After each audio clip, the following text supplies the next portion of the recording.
రాష్ట్రంలో ఎక్కడెక్కడైతే ఈ రోజు కాంగ్రెస్ పార్టీ యొక్క నిర్లక్ష్య విధానాల వల్ల కాంగ్రెస్ పార్టీ యొక్క పట్టింపు లేనితనం వల్ల ఇవాళ వ్యవసాయదారులకు రైతులకు పట్టదారులు కావచ్చు లేదా కౌలు రైతులు కావచ్చు వాళ్ళు పడుతున్న ఇబ్బందులు గమనించి ఇప్పటికే 15-20 లక్షల ఎకరాల్లో ఎక్కడెక్కడైతే పంటలు ఎండిపోయినాయో ఆ రైతుల్లో భరోసా నింపడానికి ధైర్యాన్ని ఇవ్వడానికి అదేవిధంగా వారికి మేమున్నామని చెప్పడానికే ఈ రోజు క్షేత్రస్థాయిలో మా పార్టీ నాయకులు అన్ని నియోజకవర్గాల్లో కూడా రైతుల దగ్గర పోతా ఉన్నారు, పర్యటనలు చేస్తా ఉన్నారు. అందరినీ కూడా కలిసి వారిలో ఒక భరోసా నింపే ప్రయత్నం చేస్తున్నారు. రైతులు అడగలేదు, మిమ్మల్ని ఎవరు కూడా నిజానికి డిమాండ్ చేయలేదు. మేమే డిసెంబర్ 9 నాడు అధికారంలోకి వస్తున్నాం. ఇప్పటిదాకా లోన్లు తీసుకొని వాళ్ళు కూడా తీసుకోండి, నేను వెంటనే 2 లక్షల రూపాయల రుణమాఫీ చేస్తా అని చెప్పింది రేవంత్ రెడ్డి. మరి ఇప్పుడు 4 నెలలైనా కూడా రుణమాఫీ అనేది కనీసం ప్రస్తావన కూడా లేని పరిస్థితి ఈ రోజు రాష్ట్రంలో చూస్తా ఉన్నాం.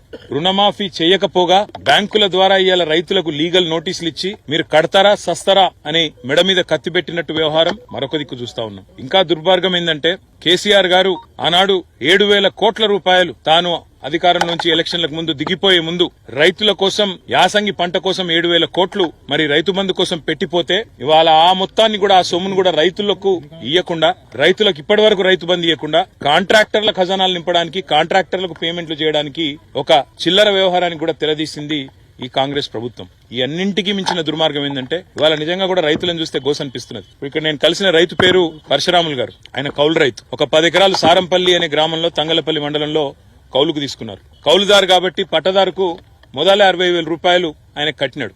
ఇవాళ ఆయన పరిస్థితి ఏంటంటే మొత్తం మేతకు తప్ప ఎందుకు పనికిరాని పరిస్థితి ఈ రోజు ఈ పొలం తయారైంది.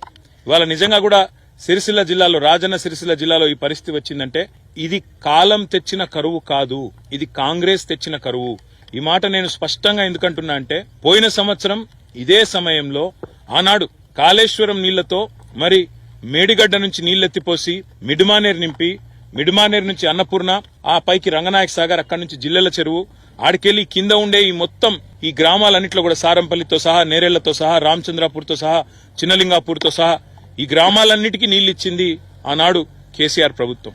కానీ ఈ రోజు రేవంత్ రెడ్డి వచ్చిన తర్వాత మేడిగడ్డలో 3 పిల్లర్లు కుంగిపోతే ఆయనకు 3 నెలలు 4 నెలలు ఇంకా కూడా ఆ 3 పిల్లర్లను రిపేర్ చేసేందుకు టైం సరిపోతలేదు. ఇలా 3 పిల్లర్ల దగ్గరగిన ఒక కాఫర్ డ్యాం కట్టి నీళ్లను ఇలా కిందికి ఉత్తగా సముద్రంలోకి వేస్ట్ గా పోతున్న నీళ్లను పట్టుకొని నీళ్లు గనక పైకి పంపింగ్ చేసింటే ఈ 3 నెలల్లోనే ఆ పని చేసింటే ఇవాళ ఈ రైతుల పొలాలు ఎండకపోయిన మాట వాస్తవమా కాదా ఆలోచించమని చెప్పి నేను కోరుతున్నా. అందుకే నేను అనేది ఇది కాలం తెచ్చిన కరువు కాదు, ఇది కాంగ్రెస్ తెచ్చిన కరువు. కాళేశ్వరం మీద కడుపు మంటతో కేసీఆర్ మీద కడుపు మంటతో మేడిగడ్డ రిపేర్ చేయకుండా 3 నెలలుగా నిర్లక్ష్య వైఖరి అవలంబించినందుకే ఇవాళ ఈ పొలాలు ఎండిపోయే పరిస్థితున్నది. 15-20 లక్షల ఎకరాల్లో ఇవాళ రైతులు బాధపడే పరిస్థితున్నది.